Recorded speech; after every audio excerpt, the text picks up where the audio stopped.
Hello सबैजनालाई good morning है। यसरी नै म चाहिँ अब बारीमा खेतमा मकै रोप्नु जाँदैछु। गएर चाहिँ अब यस्तो डल्ला ठोकिसकेको थियो, त्यहाँ चाहिँ अब गएर बुढीसँग गएर मकै रोप्नुवाला छु।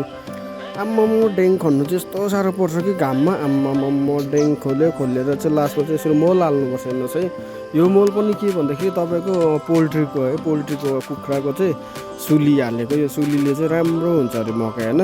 त्यो भनेर चाहिँ मकैमा अब यसरी डेङमा मल छर्दैछु होइन। पोल्ट्रीको सुली छरेर कसैले भन्छ डर छ, कसैले के तर कसैको कुरा नसुनिकन हामीले चाहिँ यसरी मजाले डेङमा लाउँदैछौँ हेर्नुहोस् है।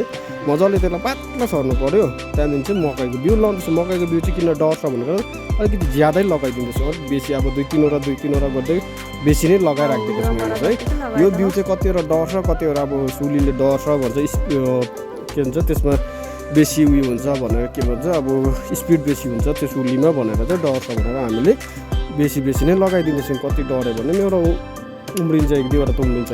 अब फेरि यो मकैलाई मजाले पातला पुर्नु पऱ्यो। पातला पुर्दाखेरि चाहिँ अब मजाले अब चराहरूले पनि टिप्नु सक्दैन, कुखुराहरूले पनि खानु सक्दैन हेर्नुहोस् है। अब यसलाई चाहिँ मजाले पुर्नु पऱ्यो।